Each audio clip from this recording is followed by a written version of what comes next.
Ladies and gentlemen, let's get ready to crumble! I'm Joshua Kemble, and welcome to Joshua Kemble's Livestream. I've been a freelance illustrator and graphic designer for over 20 years. I was an art director for 9 years.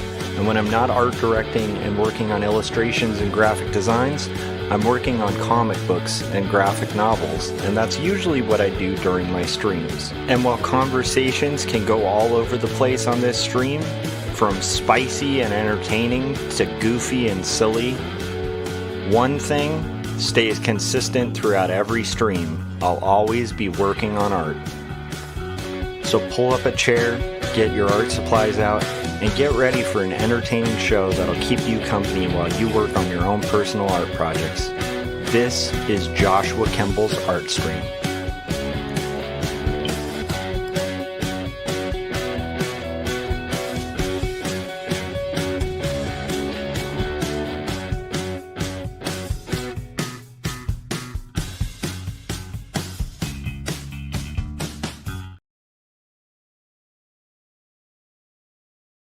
So I'm going to be doing a live stream for a little bit, working on page 152 of Not Death But Love, the Strange Supernatural Story of Elizabeth Barrett Browning, which is a graphic novel that I am doing for Turner Publishing.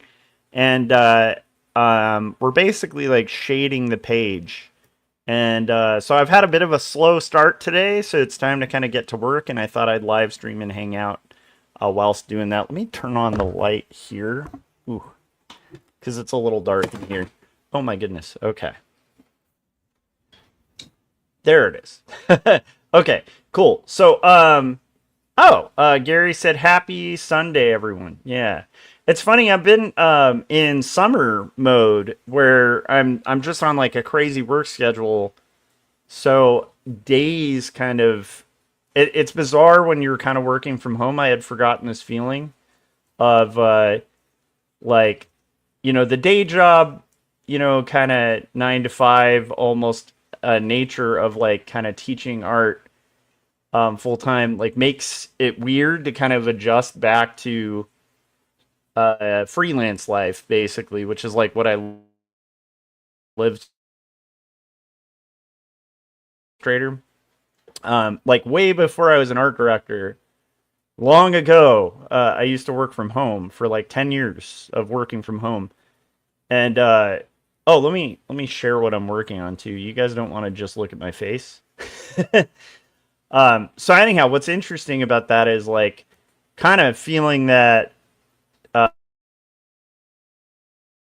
of time. Like I don't know if that's the right way to put it, but it's like when you work from home, at least I remember back when I used to work from home, I was always like, kind of like one of the hard things to adjust to that a lot of people don't expect when they go full-time freelance is just like the bizarre nature of like days of the week not having as much of a routine significance because everything's not like mapped by a weekend. And then the downside of that is, you know, at least from my experience when I was freelancing all the time, is like you often don't have like weekends like everybody else because you're on like weird.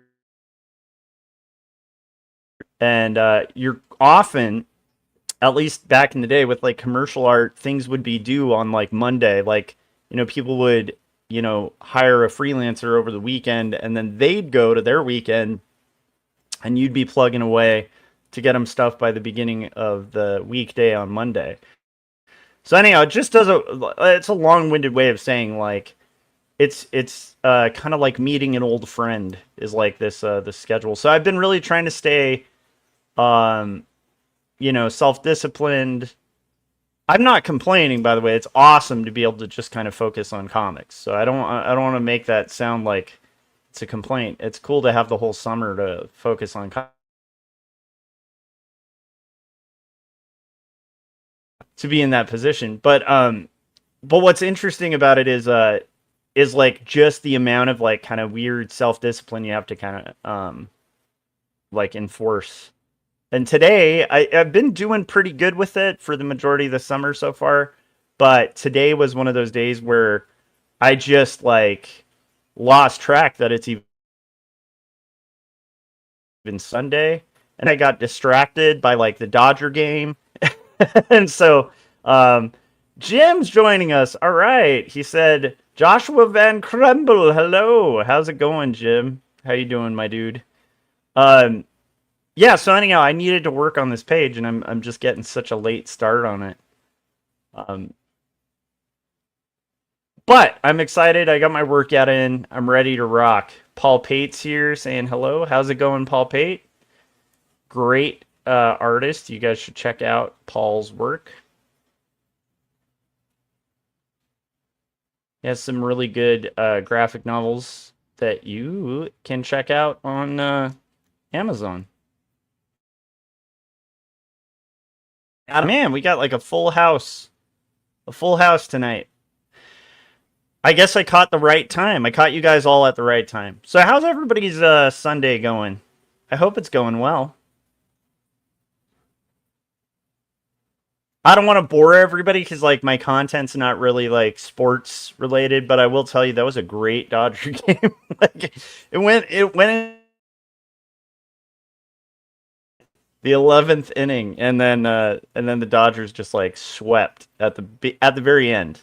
Well, I wouldn't call it sweeping, but it was a killer inning, their 11th inning. But yeah, that was it's a good way to close out the you know, before the break or whatever.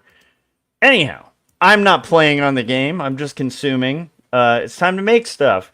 So that's been pretty fun today. My dogs have been pretty hilarious today. That's another nice thing about being at home is like I often do not get to like walk my dogs and do all that kind of stuff like during the weekday, so that's been pretty fun. Did Paul say Paul, did you say you benched 450? That's crazy. See, my problem is like I do free weights, um, and pretty consistently, just like reps of 10 in like 3 sets. So like I guess like 30 reps. Um, so I don't actually know what I could bench. I doubt I can bench a lot. I've definitely gained muscle since starting to lift and stuff, but yeah, I should actually look into at some point like benching, Right now I'll do like a bench press with just 2 free weights, which I've heard conflicting things about. I've heard that's actually can be better or worse, but okay, Paul, I was like 450 cents. I'll extreme, Paul. I've met you, and you're not an out of shape guy, but 450 is pretty nuts. um, but again, I'm like unfamiliar enough with exercise to be like, I don't know, maybe it's possible. I don't think I'd even clear. I think if I was like maxing what I was lifting and benching or doing that kind of stuff, I don't know, maybe 100 or 200. I'm not a strong guy. Yeah, Gary was saying I think 450 is a world-class bench. That just shows you like here's the thing that's I think a lot of people may not know. I think I've mentioned this before on here, but I'm slightly autistic. And so I'm also like my love language is sarcastic humor. So like I love sarcasm. I deal in sarcasm, but I also am very slow to pick up when someone's being sarcastic. I tend to take people pretty literally. And so it's an interesting, very kind of autistic realm that I live in. I'm also like really, because of that, I'm also like super bad at lying. Like, not that I haven't ever lied in my life. I've definitely tried lying. I just am not good at it because it's just very hard. So those are little character traits. But then again, I also would say like you should be suspicious of that because I think people who say I never lie, like yeah, I don't. That's the first person I would suspect of lying about something. So I'm not saying I never lie. I'm just saying I'm a really crappy liar. Dylan said hi, Joshua and chat. All right, we got Dylan here too. Wow, we got a full house. This is a good time to stream. Yeah, so my goal during this stream is to kind of get through shading this page. What's happening is Robert is leaving a room where I don't like the shading on this face. I might patch that up in a second, but let's blast through the page. But anyhow, what's happening in this page is on the previous page, Elizabeth head, and then Robert's kind of checking on her. She's had a bad dream about her brother who died at sea. And yeah. Dylan said, I never lie. Immediately me. Instant suspicion. Squinson suspicion is a good way of putting that, Dylan. That it's a full house today. It is. Feels like the old times. I feel like when I was streaming more consistently, we had more community going. But you know that is on me to start streaming a little more consistently. But it is fun to get the crew together. We're back together, guys, like a band.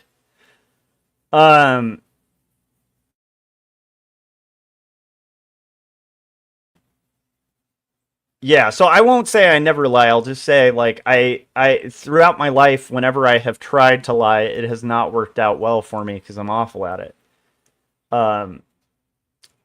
So that's kind of where I'm at on the lying thing. Like I might do it more if I was good at it, but I'm just not yeah, not really good at it. How are you guys doing this fine evening? I've been enjoying yeah, I don't know, just hanging out with the dogs, with my dogs, not friends, but actual dogs. I did work a little bit on the comic today, but I did not work enough on it, as you can see, because I was kind of getting distracted, and so I have to get back on the horse. I also I'm rambling here, but I have completely cut vaping and have managed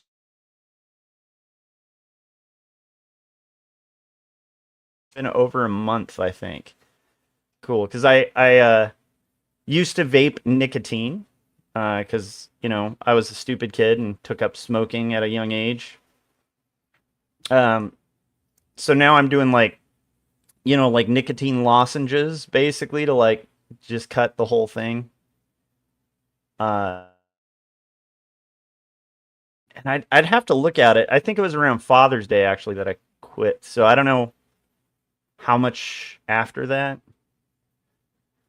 Paul said congrats. But anyhow, so one of the reasons I was going to bring that up wasn't to be like, "Oh, look at me, I'm good. I quit." Cuz I haven't yet. I'm quitting, and it'll probably be a long process and I might screw up. I there were a couple years back where I just like cut the whole thing all together pretty cold turkey and managed to kind of get through almost like 4 months or something, and then I relapsed to nicotine again, to vaping, which is still, I think,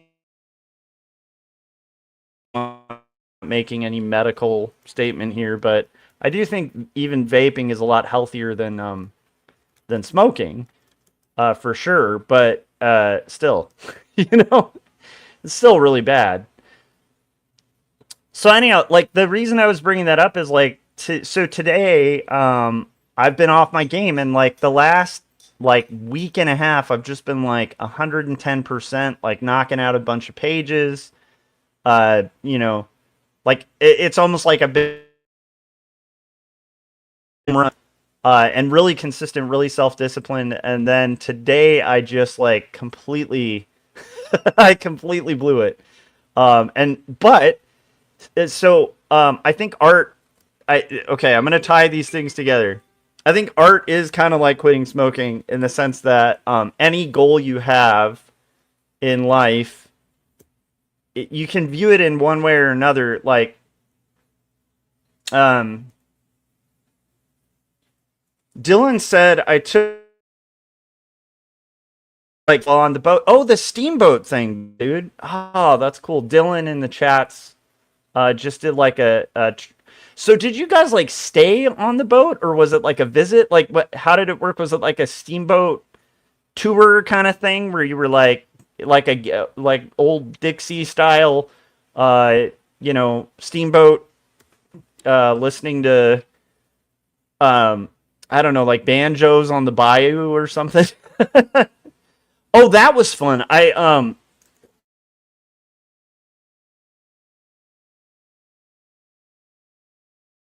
And he's our drummer for No Saboteurs. And we started tracking a song. We didn't finish the song, but we got like a verse written. And it was like it's an interesting kind of like very like hymnal sounding, uh, not hymnal, but like a hymn kind of sounding, like a bluegrassy hymn sounding song, which is really, but I would expect nothing less from us when we play together. Because initially so my friend Josh, who's brothers with Jake, who's the guitarist in the band. By the way, if I'm cutting in and out, it's just internet has been a nightmare, so hopefully I'm not. But anyhow, like he had family visiting when I came over. We were playing music. Initially, it just started as a gag where we were like, we should just play something that sounds like, like Deliverance. So they're just like thinking like, what is going on in there? And so, a couple years back, I got a 6-string banjo, and so I just picked that up and like started strumming something, and then we actually, as a lot of things in life, and so we were like, yeah, we should track this, which is funny. But anyhow, whatever. That was fun. We saw 4 goats. Goats. Oh, that's wild. That's wildly interesting. Wait, there were. Oh, a boat riding tour. Oh, cool. And it was 2 hours long. That's awesome. That sounds awesome. Where was the boat touring through? Was it like on a? I mean, I'd imagine it's on a river, not in a sky. But now I'm kind of curious because so there were goats like off the side of the ocean. You gotta give more information here, Dylan. Um, it would be funny if by goats you just meant like really awesome, you know, musicians or something. Uh, like Jay Z, like a sighting of Jay Z, and then like 3 other like goats.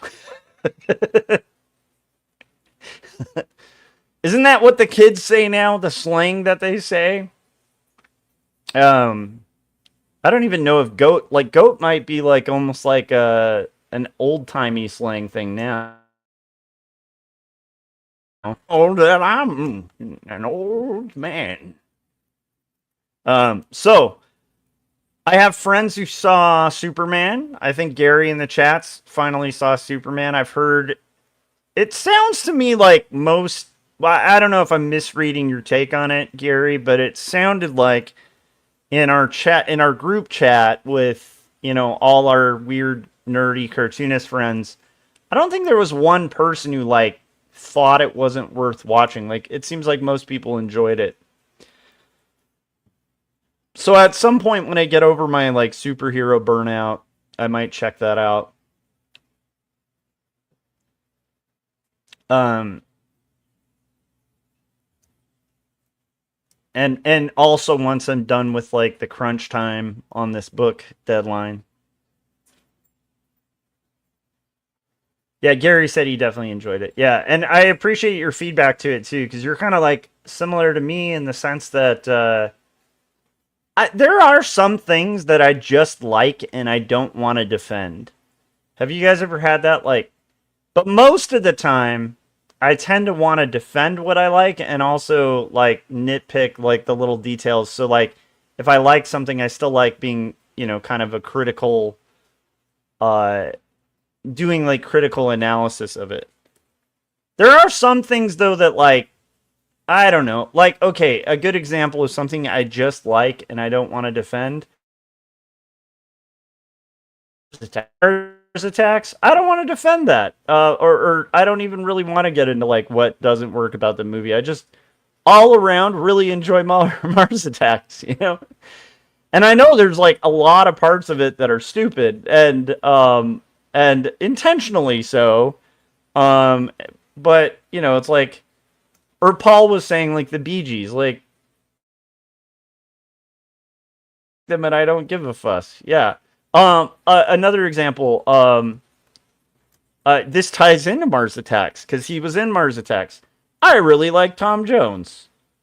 I think Tom Jones's music is badass and amazing, and I just kind of like it. And if people are critical of it, I'm like, yeah, like I don't really feel like I need to defend it. I don't know. It's like I understand that there's probably like criticisms one could make, but I like Tom Jones. Gary said I'm done defending The Last Jedi. That's when I felt like thankful that you were defending it because I could just go, yeah. Because I kind of agree with your take on I agreed a lot with your take on The Last Jedi, Gary, but I also, like, that was another one where I'm like, I don't really want to get, like, crazy into it because I just liked it. Paul said, I love Tom Jones. Nice. Jim was saying, Nickelback? Controversy. Oh, you know what's crazy? What was I doing today? Oh, yeah. I mean, I'm a kid who does, slice of life comics, so, of course, I was like a big, and still am, like one of my favorite musicians is Elliott Smith, right? There's just something amazing about Elliott Smith's music. I just think the guy was like, it just hit all these notes, like, that I just love. This is not like that actually is one of those things that I don't think needs defending. I think most, music people would agree, Oh, Paul said, gotta go, children. Good night. Have a good night, children of the night. The children part sounded like that. my good.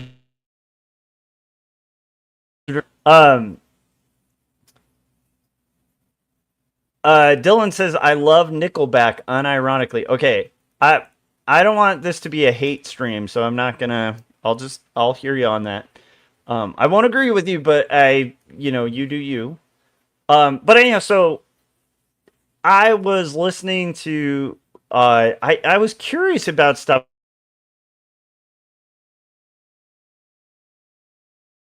YouTube rabbit hole today. This is when I was being good before I got distracted by the Dodger game. And so I had all these like different YouTube videos playing while I was like penciling this comic. And one of them was like these weird conspiracy, like there's some crazy, I didn't realize there were so many conspiracy theories about Elliott Smith. Like it's like a whole, it's a whole thing. Cause I guess the way he died was like so questionable. Just in the sense that I think it's pretty unusual for somebody to like stab themselves in the heart. And then the person who found him like anyhow, I don't have an opinion on it. It was just fascinating. It was like, I guess the person who found him had like grabbed the knife and pulled it out of him. So like the cops come and they find Elliott Smith dead, which by the way, like him committing suicide isn't like a crazy thing. I mean, he was like an extremely depressed person, and and he was like, that's one of the things people really appreciated about his music was it was just real. It was just real. Like it was just very kind of untapped genius kind of stuff, but it talked about like really dark topics and stuff. And I have some friends who can't even listen to Elliott Smith because like they'll get it is really confessional. It's heavy music, and he did a good job of making people feel the pain he felt with his music. And so, but like for me, I'm a weirdo in this. Often, like really sad music makes me feel happy, like that, like it. Not happy, like I don't know, it just makes me feel better about things because it's like there's other people in this struggle or whatever, but of like mental struggles and stuff. But it's like um yeah, so there you go. Adam said I love his music, but I have to avoid it for mental health reasons. Yeah, and a lot of people I know are like in that same boat. I think if it I don't know what it is about sad music that like I just feel less alone and feel better listening to sad music. Might be why I make a lot of sad comics.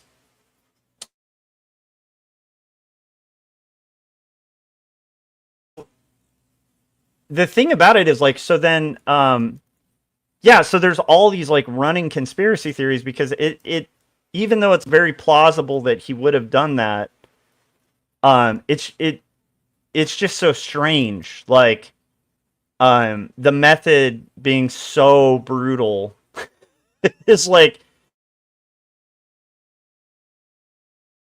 it's almost unbelievable.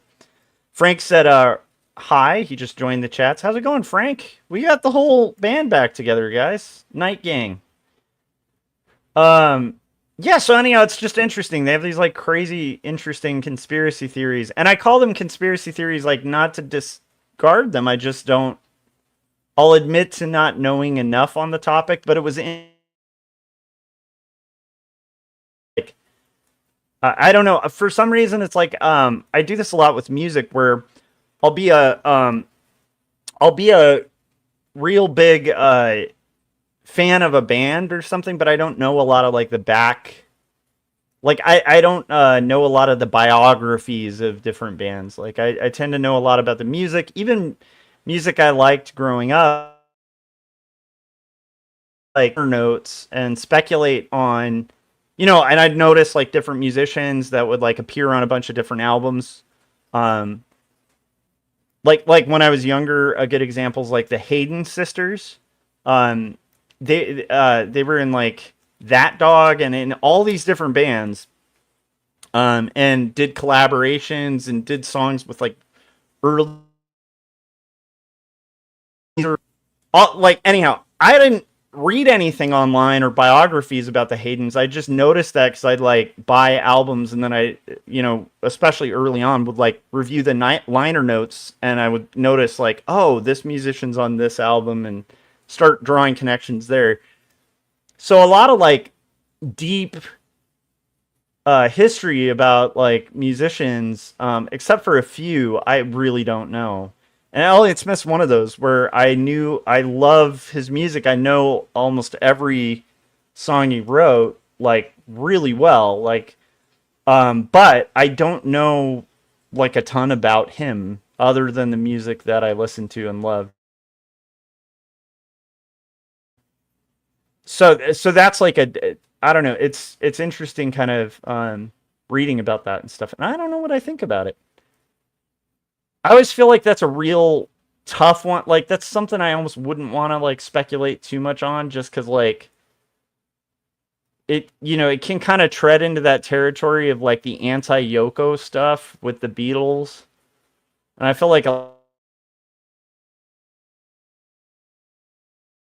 Like, I don't think Yoko Ono's why the Beatles broke up. And I remember being in bands when I was younger. Like, that was a common thing. You know, when I was a teenager and we were playing music, whenever a band member would have a girlfriend or a girl they were dating in practice, you know, you'd be like, oh, she's gonna be a Yoko. You know, it was like this real, in retrospect, it's kind of like a really misogynist, just kind of crappy thing to be like, oh, it's that girl who's gonna break up the band, you know? And then, like, again, because when I was younger, I didn't, like, read about all this stuff. And then, like, as I've gotten older, and the Beatles are one of those bands that I've read more about.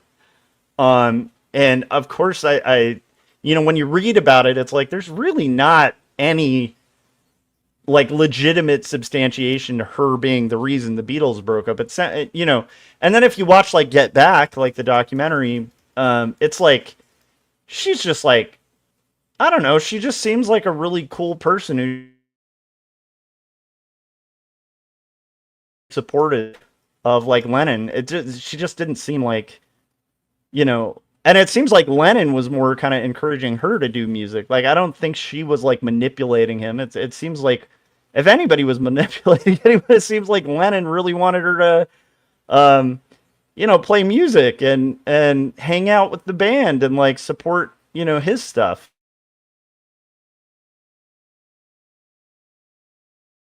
But, like, history, I feel like rock and roll speculation is, like, really ruined some people's lives, so I don't want to be dipping into that too much with such a sensitive thing, because, like, the Elliott Smith conspiracy theories and stuff are interesting, and some of them could be, I guess, plausible, but it's also, like, a human being at the other end of it that, like, I don't know enough about it to be like, it's plausible, like, 100%. I don't know, and I know that the more obvious, Occam's razor, it probably was, him taking himself out, But I do remember when that was in the news, it was strange, because it's like, just to go out that way is just such it just seemed like a really unusual way to decide to, leave this mortal coil. Dylan said, sadly, Lennon was not a good father. Yeah, I'm guessing. I mean, it's tough because, like, I used to be real judgy of all that stuff. And the thing is, like, I might have lucked out being a dad the age that I was, because I'm a little bit older than, I think, a lot. I don't know what their ages were. I guess I don't want to get too judgy on that, but I do think kind of a tough, it's a tough one to be okay with, just as a dad myself, as a father. Does that ever annoy you guys, like, when somebody's like, as a parent? I don't know. I remember before having kids, that would always kind of annoy me, because now it doesn't. 'Cause experience in life, with something does help people relate to the thing more. Like, for instance, maybe somebody's judgy of janitors or something. This is just a hypothetical. Yeah, as a handsome man, I forgot about the handsome man. Oh my gosh. See, Frank, this is why it's so important,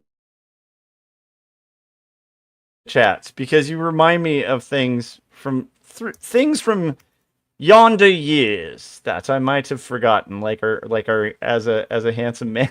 But yeah, so, like, the only thing that used to annoy me about that before, when I wasn't a parent, which is, like, at this point about 13 years ago. But I do remember when I was kind of, like, more of, like, that I'll never have kids type.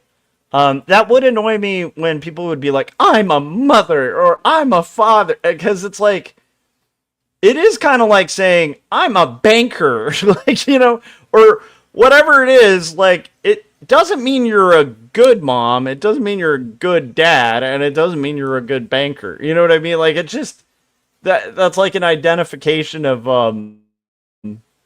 like, what if somebody's saying, like, well, as a father, and then you find out that guy is like the worst parent on the planet, as a son of a maintenance man.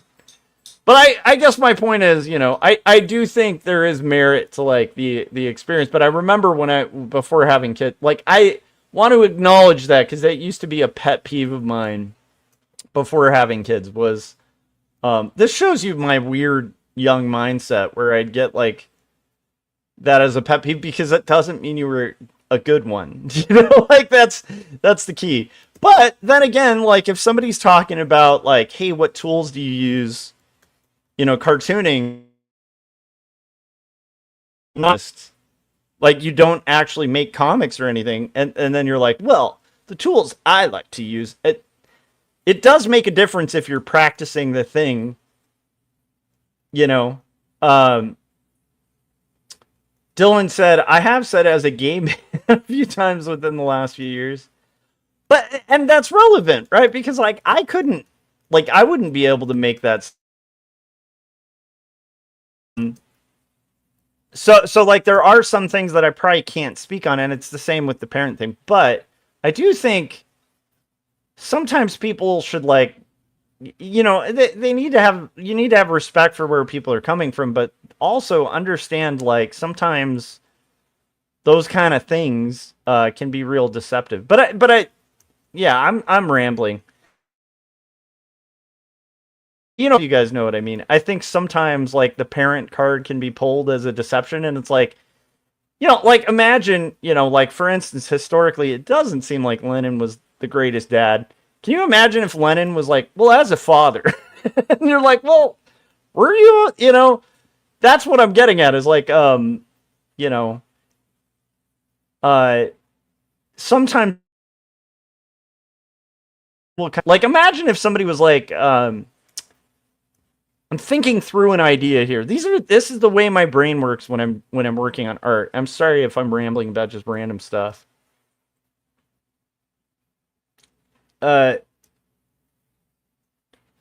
Jim said, imagine there's no tangent. Oh, did you spot a tangent?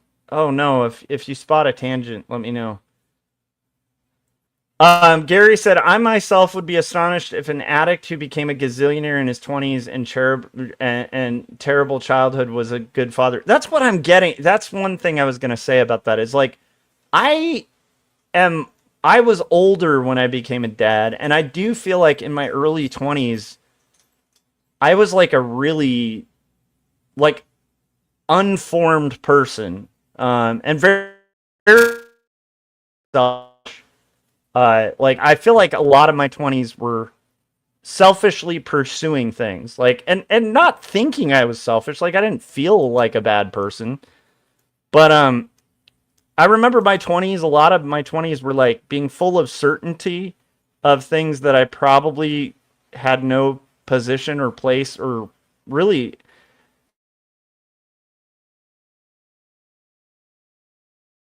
Like, I didn't know, I thought I knew a lot when I was in my early 20s. I thought, like, ooh, I'm an adult now and I know all these things. And I was kind of a know-it-all, and and I think some of that's just natural with being like a 20-year-old. But I always think, like, what kind of human being would I be? Oh, you guys, I'm doing tangents here, but these all kind of these all kind of connect, okay? So,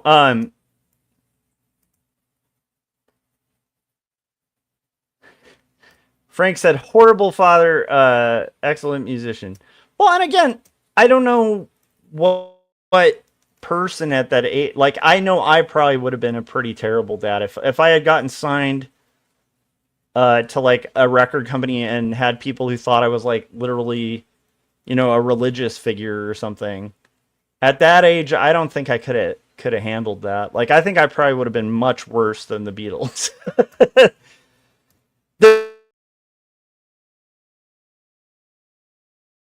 Me, like, I feel like there are some times where um maybe success sometimes isn't a blessing. Like, maybe success sometimes, I mean, it's kind of cliche, but sometimes I think, here's a good example. When I was like early into illustration, I remember like having this list of like clients that I would have like dreamed, oh, man, why I get like return emails from like Scholastic or like these big companies and stuff like that. Here's the thing. I eventually did do work for some of those companies, but I'm so glad that a lot of my early freelance was just kind of like a bunch of kind of nothing companies. Like, and not that they're bad companies. It's like, I feel like sometimes if you get the thing you want too early, um, it can be like a damning thing. Like, imagine if you were like, man, I really want to do a New Yorker cover, and you're horrible as like, or not horrible, but like your art hasn't developed to where you want it to be. And then suddenly you have the New Yorker being like, yeah, we'll hire you for the cover. And then you're like still learning how to deal with deadlines and measure your own work, and maybe a little too cocky.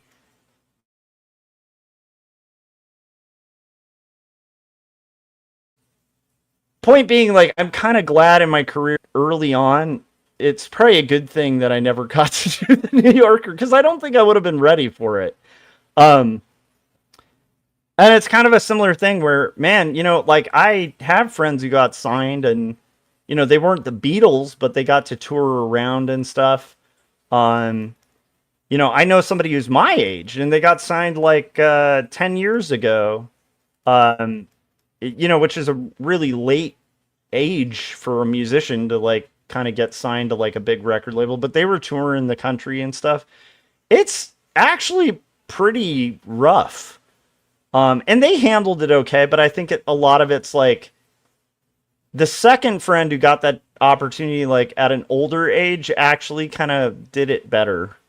I don't know if that makes sense, because you just don't blow those opportunities and you can kind of appreciate it for what it is. I been back then, I don't know. Um let's see here. Dylan said, I stumbled across a reaction video of this guy saying that Superman is selfish. I'll be watching it later. Frank said, a selfish person that suddenly gets fame and fortune is just going to be more selfish, but with money. They weren't the Beatles, they were the Jukebox. Nice. Classic Frank. Yeah, no, I think you kind of have to, I think there are probably some people who are really, like, okay, here's a good example. Man, my brain is real rambly right now. This is also kind of the way my brain works when I am a little bit tired and I'm kind of in the zone making art, where it just kind of free associates stuff. Yeah, so if I am bouncing around topics too much, just let me know, guys. But like, so I think Otani is actually a pretty good example of somebody who's pretty young, like Shohei Otani, young guy. And he seems like he had the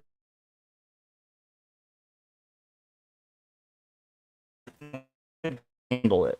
I don't know if that makes sense. Like, again, who knows if in like 20 years it comes out that, like, because again, I really liked Neil Gaiman, and we all know how that turned out. So you never know. Like, people you really admire that you think handled it well could be like the worst of all the worst. He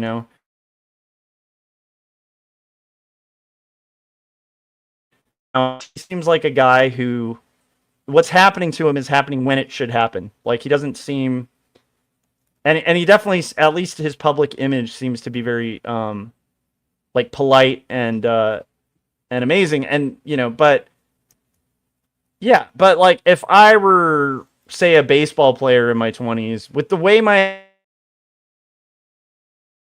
and as humble as Shohei Ohtani, I would have been like a braggart, like just a horrible person. Like I would have, I don't know. I've talked about this with friends too, where I'm thankful that like YouTube wasn't a thing when I was like a teenager, because I probably would have done a bunch of horrible stuff that I couldn't live down later on, like really, impolite things, or like, yeah, I feel like sometimes not having a good thing happen is a almost like a better thing, because it may not be the thing, what is that? There's like a trope about that, right? Like where it's like, be careful what you wish for, like where you're the catch that you didn't think about, you know? You really want to be in the Squid Game, and then you find out that it's, whatever it is,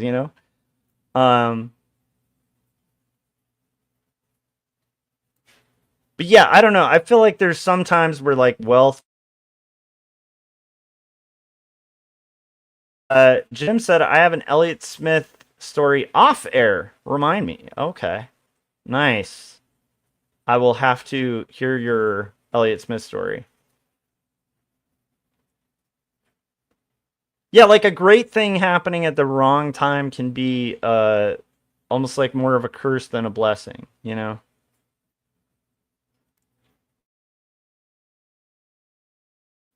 And okay, so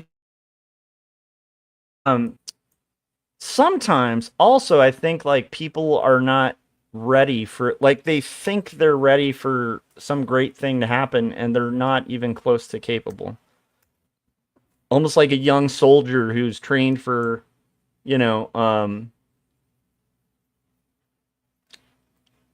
nice. Jim said, this is the live chat number 411, and we're getting the 411. No, it's kind of like, when you're young, like, at least for me, when I was young and stupid, I could have seen myself doing something like, if I was pissed off enough about a war or something like that, like signing up to be like in the military or something. And that, I probably would have been pretty cocky and stuff like that, and not really known the realities of what I was getting myself into. And then, like, once you're on the front lines, you might be like, ooh, that may not have been, you know what I mean? Like, once you see the reality of the thing that you signed up for, it may not be quite as glorious as you think. And it might be something where you're like, wow, I'm kind of glad I didn't do that, at the time. I really wanted to do that. Not that I wanted to join the military, because I'm a shrimpy, nerdy kid, but it's like, it's just an example, where it's like something you could glorify, and then when you see the reality of it, it's like, you've basically wished yourself into like a hellscape, like,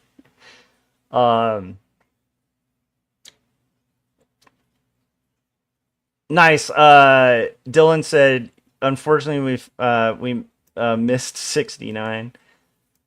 Well, we didn't miss it. It'll come again. It's a double entendre there.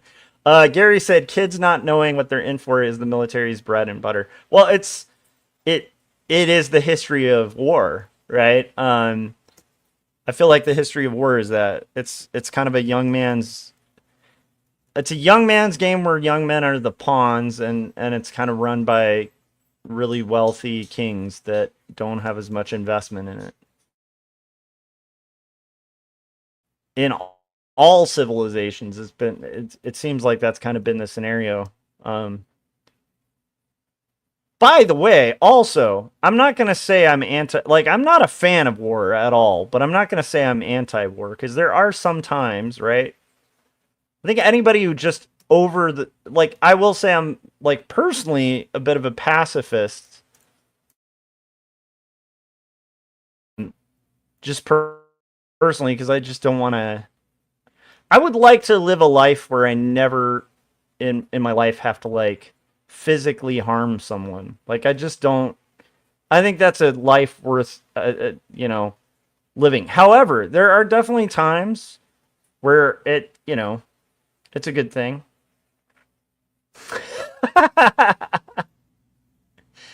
I love that idea, Jim. Yeah, where he'll just be like, "Sup? Sup, girl?"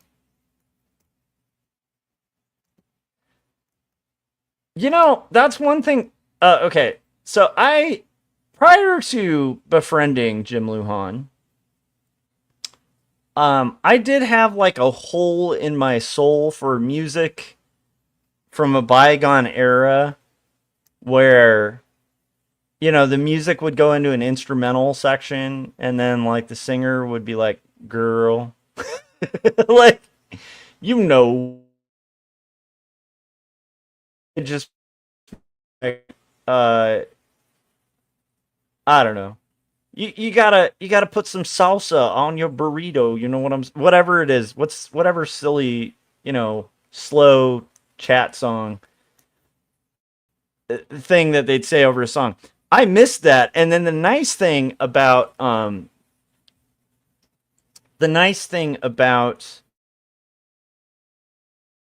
has many songs that actually have like a slow, part to a song. It's like a funky song, and then it goes into an instrumental where it's like, "Girl, and it gets into that like, "Girl, yeah.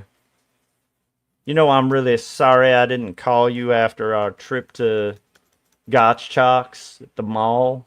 Whatever it is, like, Jim would do it better, but I'm just saying, Jim, I'm glad you are continuing that trend with some of your songs. When they get funky, Jim's got the funk, is all I'm saying. But yeah, that sup part reminded me of that.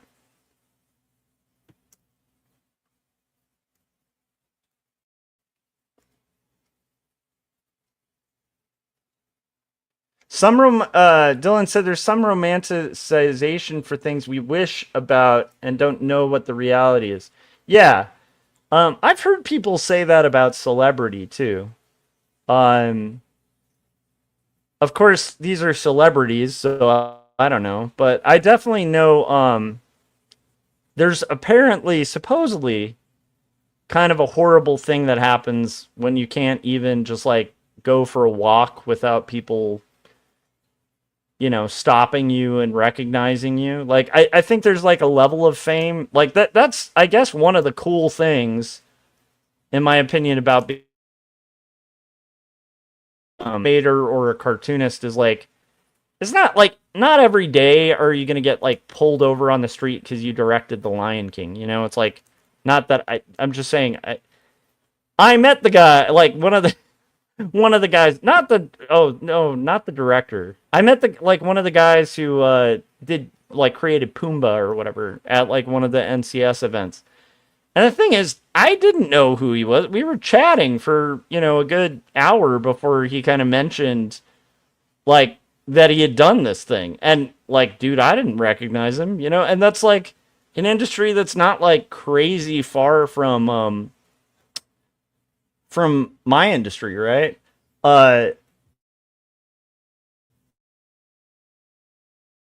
If you get really famous, I don't think you're going to be getting stopped down the street, unless you're, say, maybe that'll happen with like Robert Crumb, where it's like, I think that probably happens a lot with Robert Crumb. Actually, he's probably more so from the movie, the documentary, than from the work itself. But I think in general, most cartoonists can probably just like go to the grocery store and not be like stalked. You don't see I don't know. It just doesn't seem like I guess Neil Gaiman may be somebody, but again, that's probably from film and books more. probably couldn't. But I don't think there's a lot of guys that like get stopped on the street in this industry and like, you know, get chased by like the paparazzi or something. Um, and I do think that's one of those things where I think a lot of people are like, man, it'd be so cool to like, you know, have people revere my work and stuff like that. But like, uh, which I have, and I wouldn't even mind, you know, my work being known enough to like once in a blue moon have somebody who's a real nerd, you know, like recognize me and be like, "Ah, I love your stuff," you know, that would be cool. But I feel like when it comes to the point where you have to like wear, you know, like a Groucho Marx glasses with like a mustache to like go out in public, like I guess like fame is probably kind of cool up into the point where I guess the point you lose the ability to be anonymous would be a little weird from what I've read about it and heard about it, but I wouldn't know, you know.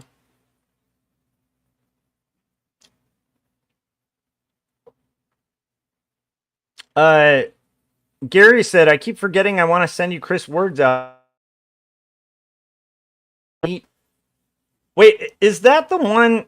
Because Gary, you told me about Chris Ward. He had done like a song about the editor of like Wizard magazine, and I remember listening to that and really thinking it was funny.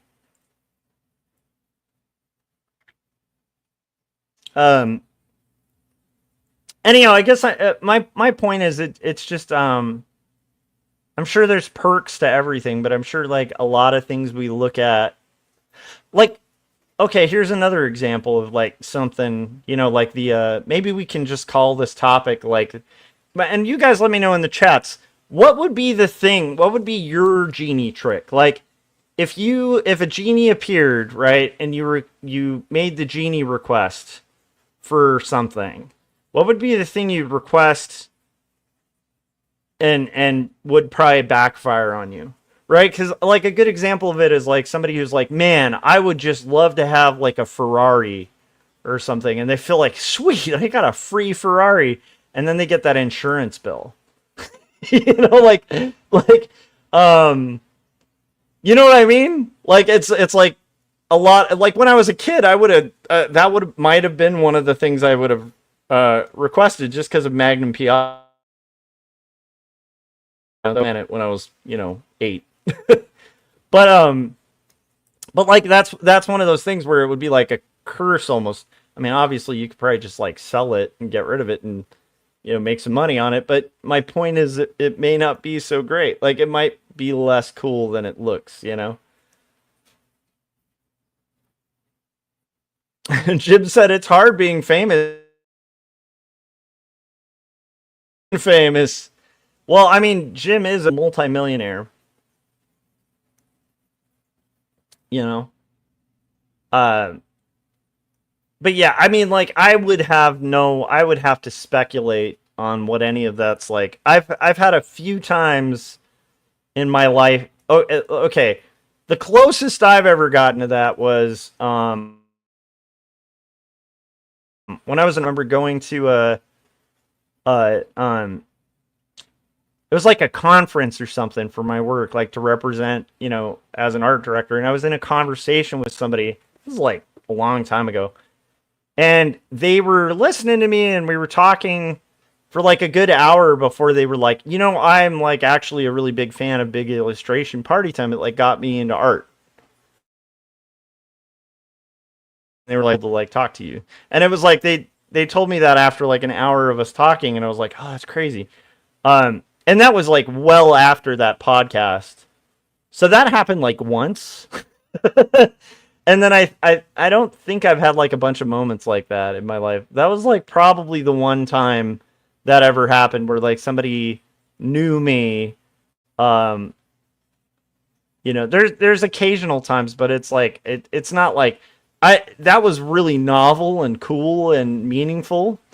Um, I would imagine, but I would imagine if that happened like everywhere you went, that would be weird. You know what I mean?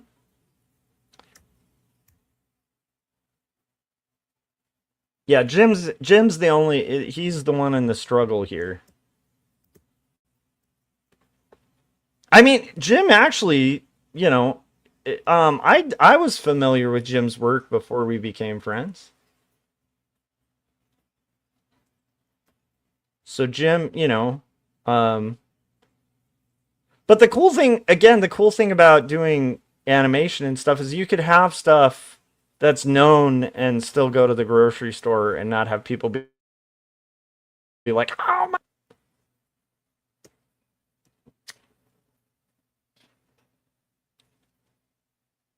Anyhow, nothing I'm saying is like all that new. It's just one of those things of like, what's the myth of like the sword of Damocles, right? Where this guy like wishes to be king and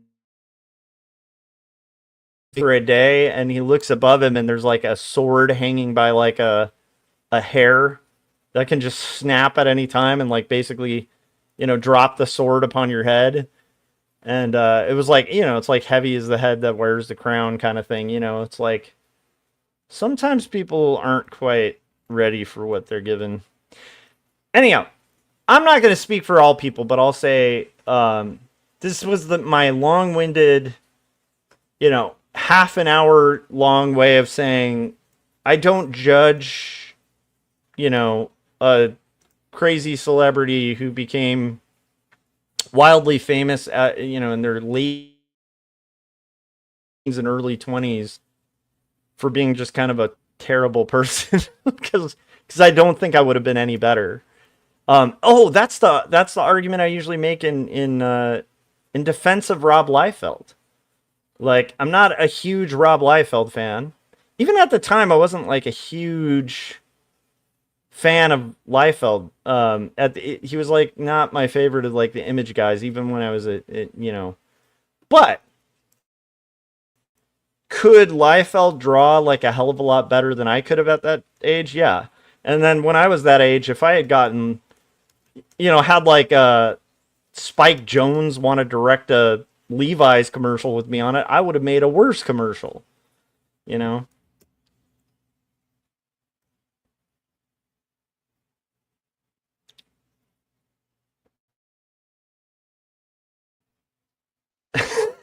I love what's going on in this chat.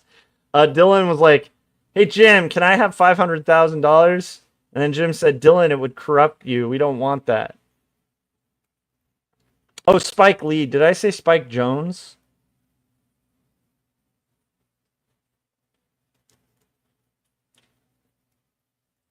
I forgot it was this. Um,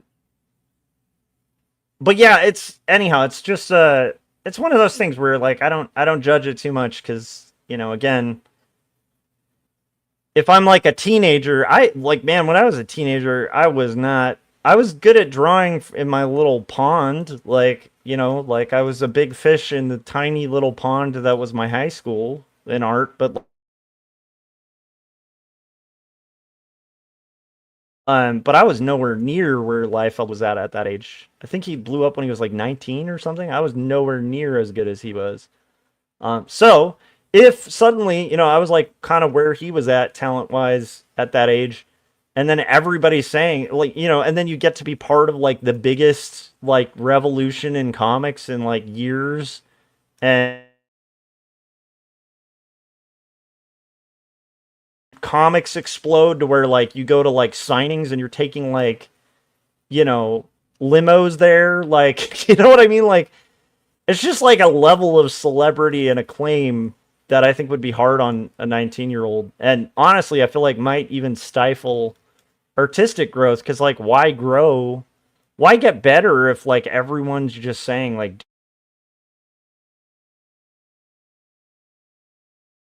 at the time, inflating someone's head, you know? All right. We are getting there, guys. We are getting there. I just have to shade this panel about a million times.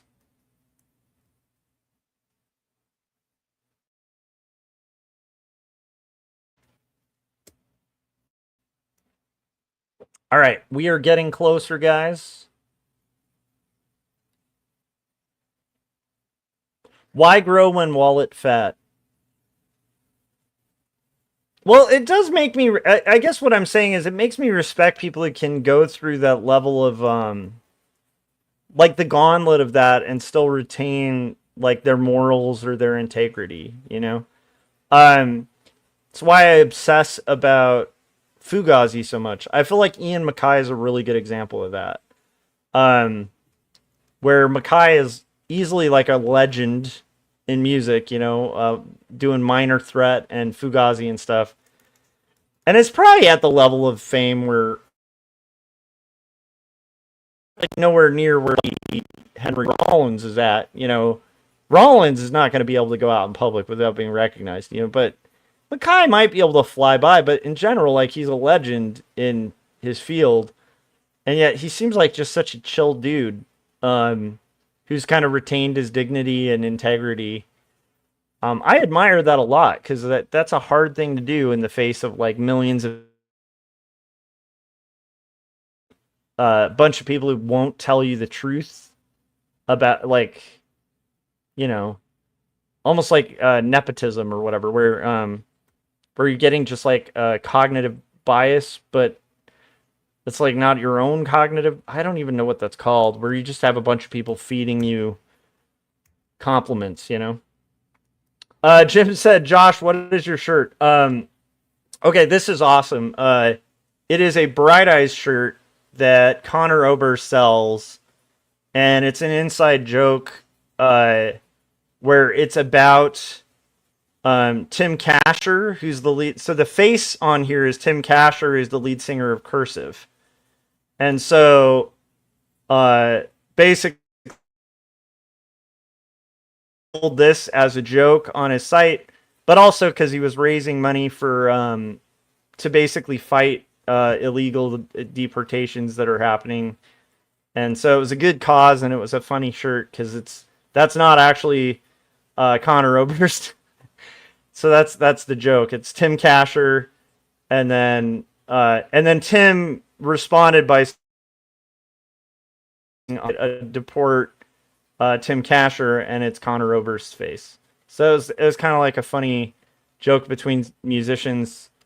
And I like Bright Eyes and I like Cursive, so it was funny to me because if you know what Connor Oberst looks like, you would know this is not him. That's his friend. So they're friends. They've been on Saddle Creek records for forever. So that's the joke, but it was for a good cause too, because it goes to kind of fight the a lot of the ICE deportations and stuff. Like the proceeds all went to legal support for people who are facing deportations. So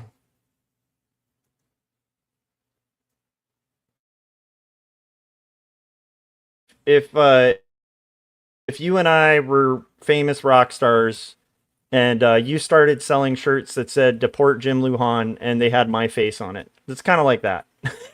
Where it'd be like, yeah, that guy over the, or if you were to sell one, or, you know what I mean? But yeah, anyhow, it's a long joke, but I thought it was funny. Okay, guys, we have been going for, where have we been going?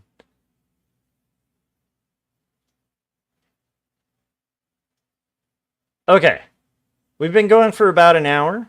I'm gonna put on a trailer real quick, and I will be right back.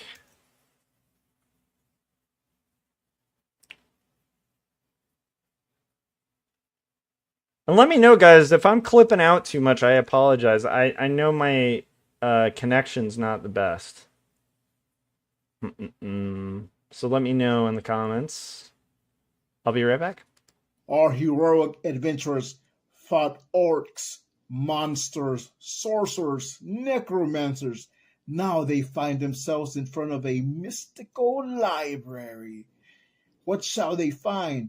It's all in the roll of the dice.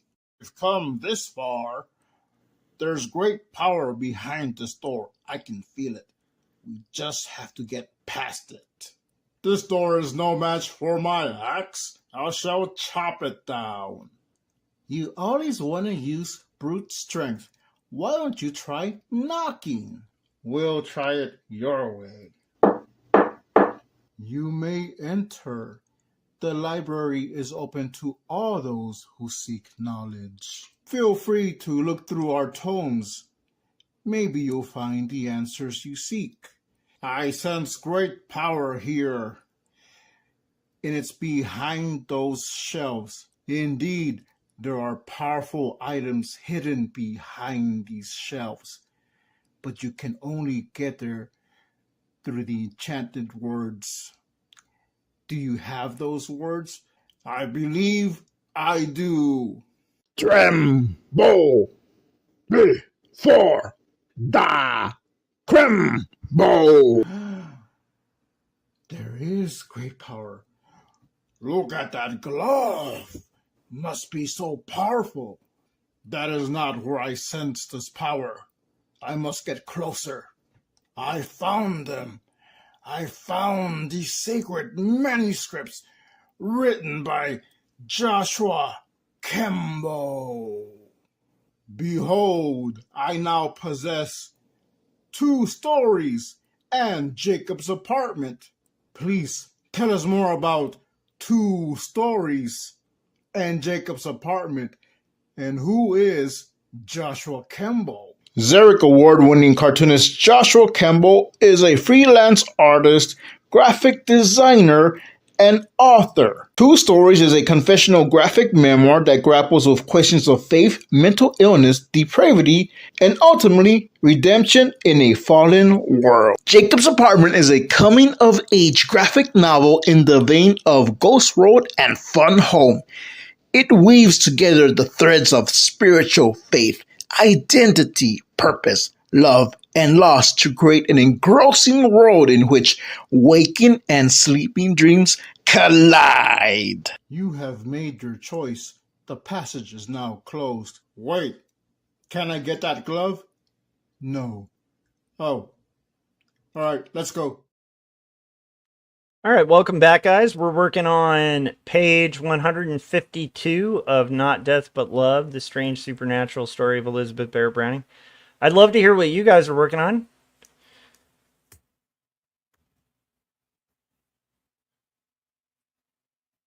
I know it sounds like, I don't know if Gary's still here, but like it sounds like, Gary, you were pretty far along, like making progress on your book, which is cool. Gary posted a really interesting quote in our little like group chat thing of the War of Art, where it was just a quote from it, and there was some disagreement about it, but I think I'm more on the spectrum of what the claim was in it. Nice. Gary said he's drawing page 39 of DVSM. Yeah, so like the quote was basically something like, as an artist, if you're kind of torn between projects, pick the one you fear the most.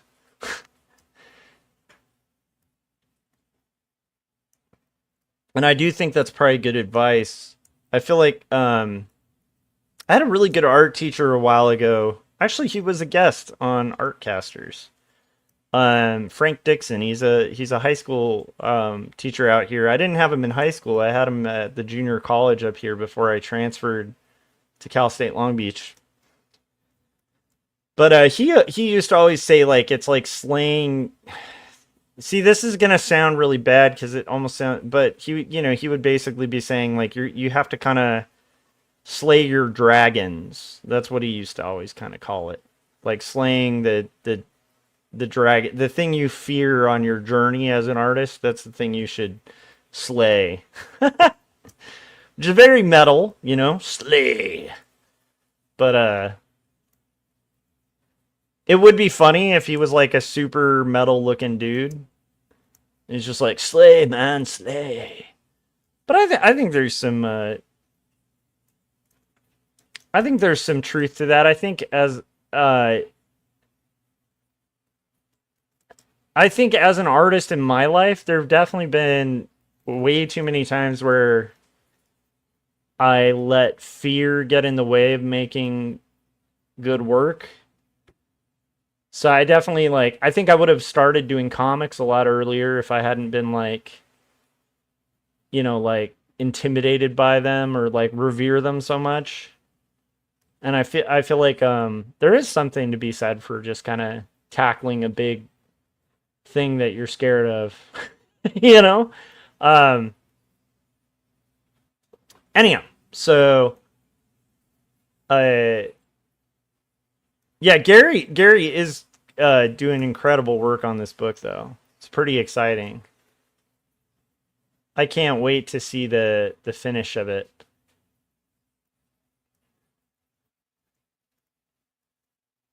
Now, what would be funny is if Gary had Finnish characters, like characters from Finland, and that's where a really bad Airplane style or Top Secret, which is one of my favorite comedies, that style of humor, you know.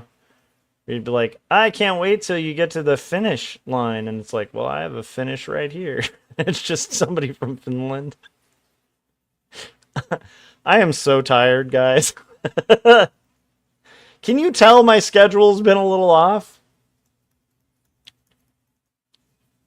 But I have to power through this page. Luckily, I am cheating a little bit on this on these panels because it's literally going to repeat the same section. And quite often, as a cartoonist, I'll force myself to redraw a repeated panel. But I am so close to my deadline on this book that without compromising the integrity, I am going to, since it is literally going to be the exact same pose, the exact same lighting, it's just showing the movement of her. I am going to not redraw the same thing. I'm using the shortcut on that. But I am going to kind of work it out to where hopefully it's less, it's not as obvious that I am using elements from my previous panel.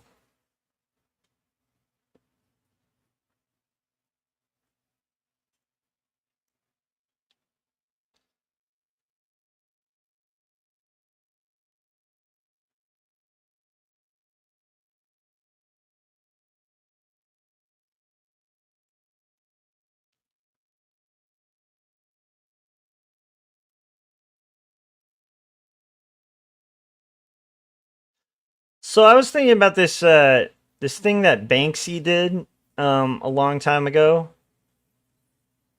where he did a diorama. I think I've talked about this on stream before, but he did a diorama of it looks like something that would be in a natural history museum. It's a deep framed diorama with an actual rat in it, and the rat is like graffitiing or something in there, and then it has a little plaque inside of it, so it looks like a museum display where it's talking about this fake history where the rats took over the world. And he went into the Natural History Museum, I think in New York, and just hung it in there. He just put on workman's outfit, and just hung it without permission, you know, and they left it there for a week and a half before they noticed that one of their displays was a Banksy. Now I kind of love that, right? I love subversive, almost pranks, you know? But I was saying about this the other day, I wonder if that sucks for the museum workers though, you know? Cause there are things like that. Anyhow, but it also got me thinking about that style of humor, awkward, kind of almost prank humor, but it's not as cold or disingenuous as actual pranks. You know, like another Banksy too is like sneaking into Disneyland and like putting like a shark fin in like the water and then having it like have like a danger sharks kind of sign. That's kind of awesome, you know, as like a little art piece and kind of taking on Disney and stuff. However, so that just got me thinking, and maybe you guys in the chat can kind of let me know, but like, where do you guys draw the line on content like that? Like, is there content that's like kind of prank style content that you enjoy, but also, you know, where is your line on that? Like, do you feel like there's, for the sake of prank or humor or kind of like avant-garde art, like what is the line where, you know, it's harmless but potent and powerful, and then one where it's just causing too much harm? I'm kind of curious about that. I just was wondering about that. These are all the things I was thinking about today. Just kind of randomly.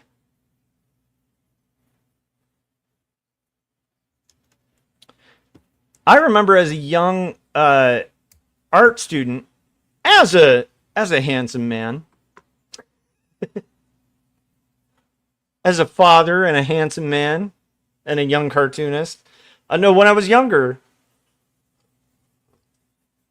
I had this really good friend, Ken. He's a really good dude, very funny. I haven't talked to him in years, but every time he's one of those friends from like my early 20s that every, you know, 5 years or so we'll kind of run into each other, and we still stay in touch online and stuff.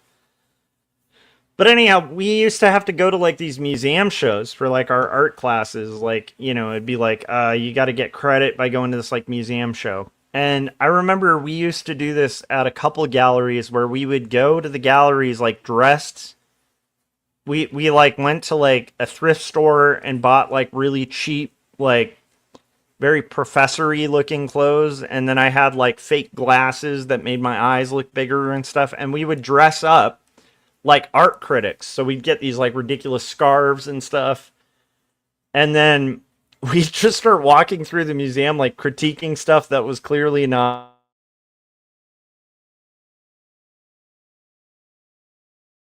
I think I froze. Yeah, I froze for a second there. Can you guys hear me? Hopefully you guys can hear me. I think my internet connection froze. Anyhow, so we dress like art critics. Like full costume art critics, and almost like ridiculously so too, like very hyper realistic, like or hyper surreal, like, you know, just the cliche version of like a crappy art critic. Not a crappy art critic, but like a snob, you know, like, and we'd go in to the art galleries and then like start like we'd go to like a light switch and just like sit there kind of like pondering the light switch. And we do it with the, you know, British accents, and I think the linear forms of the. And the funny thing is, when we did this, like people would actually like gather behind us and like start looking at like light switch. Like I don't think anybody understood we were just doing like a stupid bit just to make the museum visit more fun. So that's something I did in my early 20s, you know. That I think that's pretty hilarious and kind of harmless. But there's sometimes where like YouTube content will have, you know, like pranks that are, I don't know, I feel like there's a line somewhere there with like the prank thing, you know. Excuse me. But I do like subversive humor. So it's like it's an interesting thing to kind of like think about, like how subversive is too subversive, you know?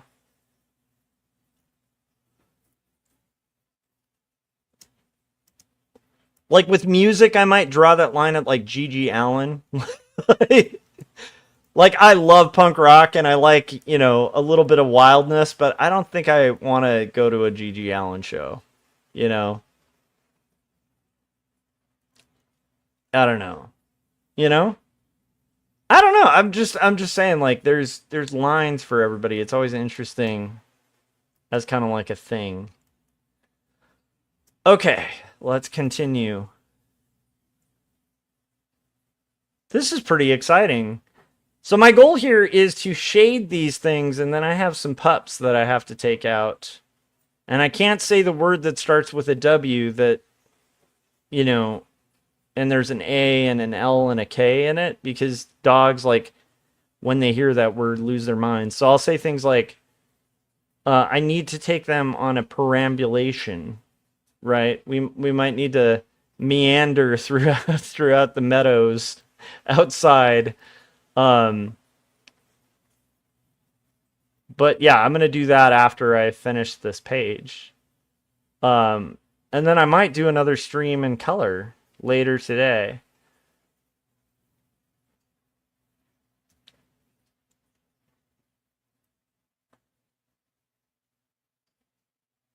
Dylan said a person sat their glasses on the floor in an art museum and people thought it was an installation.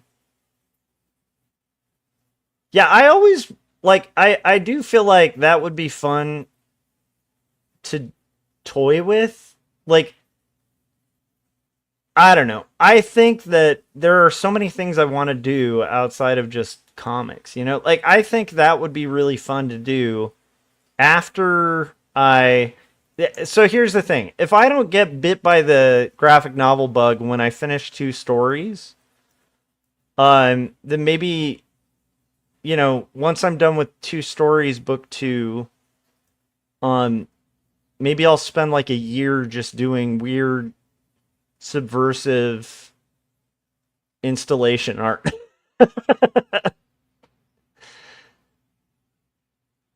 I don't know. Who knows, man? But I gotta say, like, that kind of reminds me of, like, a lot of people wouldn't do that kind of thing as art just because of fear, right? So, I don't know. You know, I do think there's some truth to that quote that Gary was posting in chats about, like, kind of facing the thing you fear the most as an artist, you know? I think it's a good thing. I will tell you, when I was writing 2 stories, book 1, I kind of followed that policy a little bit. I was like, okay, if there's something that I'm, like, extremely uncomfortable talking about, I'm going to do that in a very, like, push it to a point where I'm uncomfortable with some of the stuff I'm sharing. And I think that was healthy. I don't know. We're just kind of thinking out loud here, guys.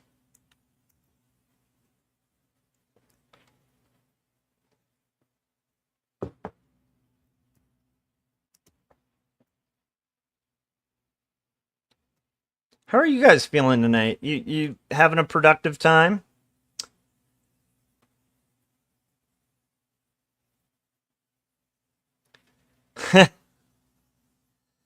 Adam said, in art school, I ran out of time and submitted a light bulb. It was on display along with paintings and sculptures. Yeah, there's just, like, I have a side of me that really likes Dada. Like, sincerely likes it. Like, I think, I still think the R-Mutt, you know, The Fountain by,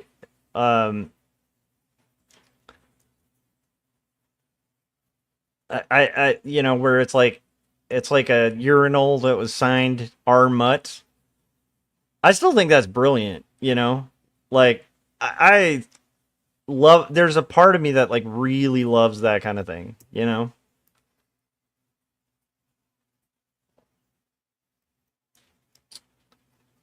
But I do think there's, like, a fine line, right? Because I feel like if you're treading into those waters that, like, and I think it's hard to pin, but, like, I definitely know it when I see it. Like, you know what really treads that line in a way I'm not sure whether I agree with or not, but I love the content, is Cart Narcs.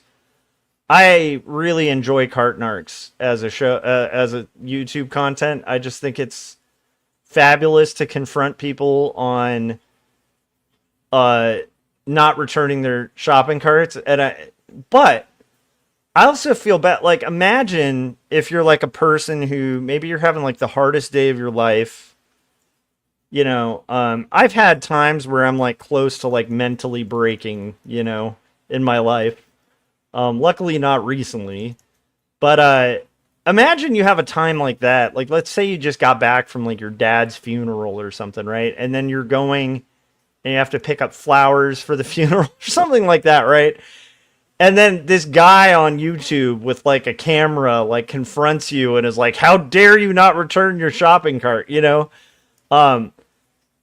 So it's like, as a consumer, it's really fun to watch something like cart narcs, but I do feel like, there's like maybe a line that it's crossing that kind of sucks, but I guess that's kind of why it's fun. Like, it's just a weird.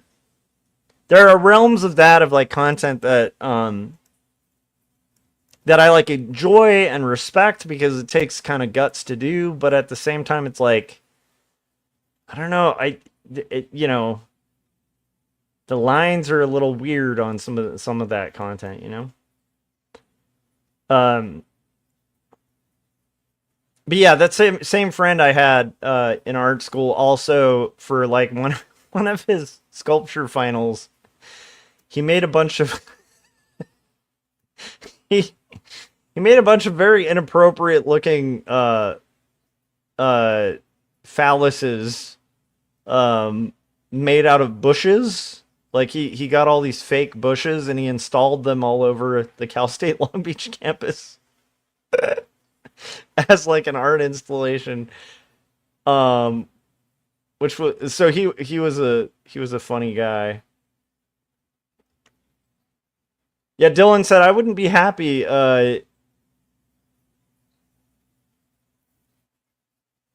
Dylan said I wouldn't be happy if I was confronted by him. A couple years ago, I was constantly not putting the cart back because I'm overweight and pushing my dad in his wheelchair, and was probably at.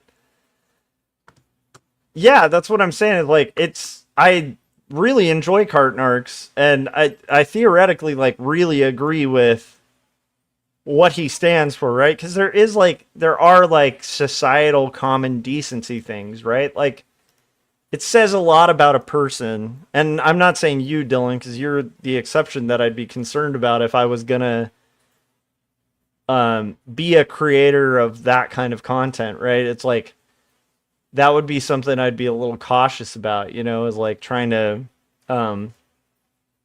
make sure you're like not being a bad guy, like, but there is like a societal contract, right, where it's like there are common decent things to do, like returning your shopping cart, and in general most people should, not return their shopping cart, or should return their shopping cart. I agree. I almost feel like that's a really good thing to put people on blast for.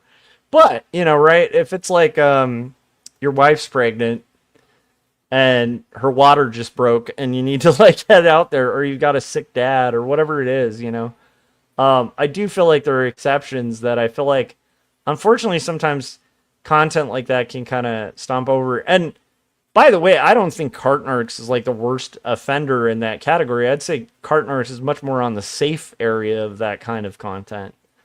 But I do feel like there's a certain level of like dehumanization that you'd almost have to do that I don't think I'd ever be really comfortable with, to kind of engage in that kind of thing.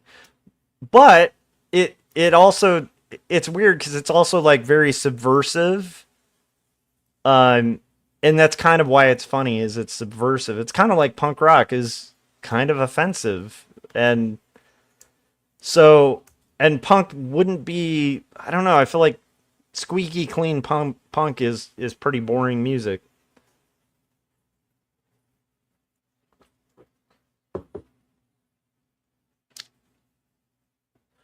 Anyhow, so what are your thoughts? Like, what for you guys, is there what's content that you enjoy, as like an art idea, but like you'd be really uncomfortable doing, was my question. Obviously, keep it TOS, but I was just kind of curious what you guys thought.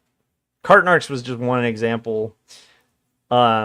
Or I was thinking about like that Disney installation. Like that's awesome to kind of mess with the man and stuff like that. But also like, what if like some little kid, comes there and they're like, oh my gosh, there's like, it's like some family saved up forever to go to Disneyland and, they have a fear of sharks and now like their whole Disney trip is ruined because of your like little art project. I don't know. It's a tough thing. Because in general, like I'm a big fan of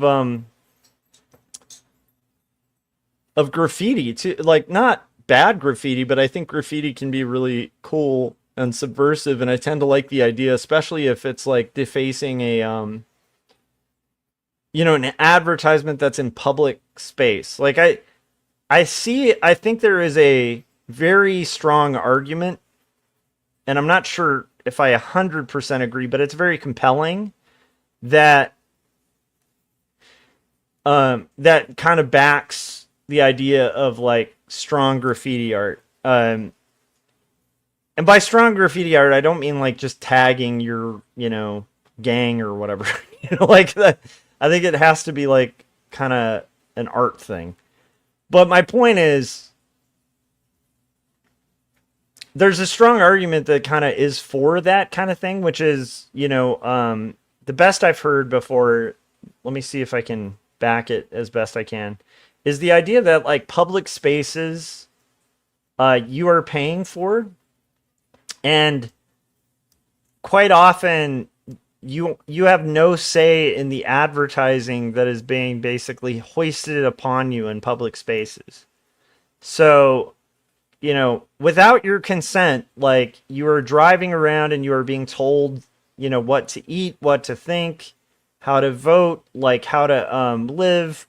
You might even come across things that are being advertised that are like super offensive, and they're in public spaces, like on highways that, citizens paid for, or in, in parks that people paid for, like it, and none of us consented to that.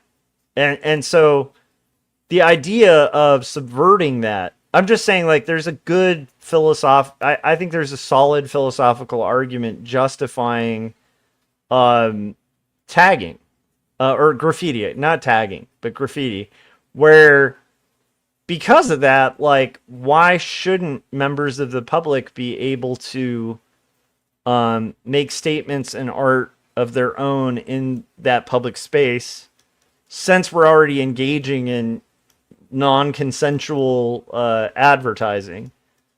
It's a pretty compelling argument, is all I'm saying.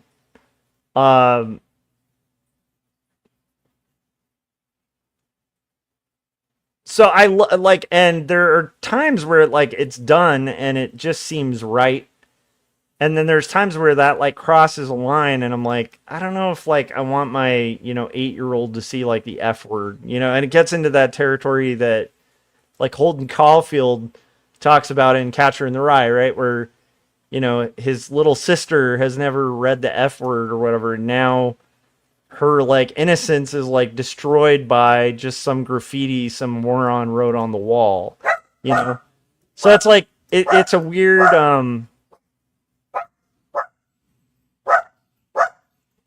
it's a weird thing because it needs to be subversive to make any kind of statement. Like, I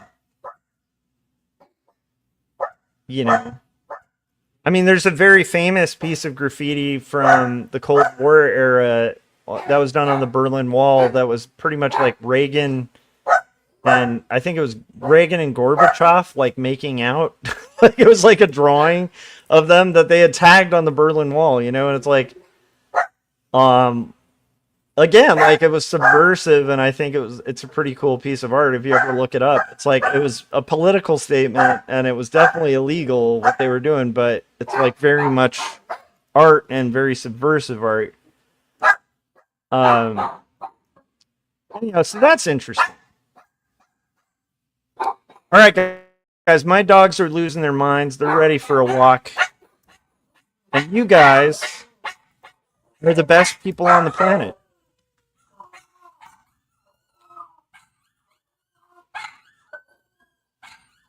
I think somebody, like the neighbor's doing something or something.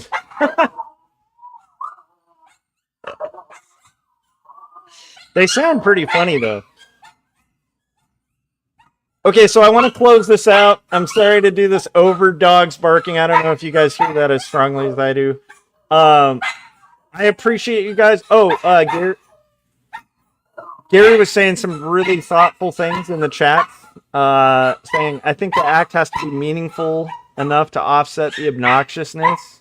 So, like, harassing people about carts doesn't seem like a worthy trade, but say doxing ICE agents. Yeah.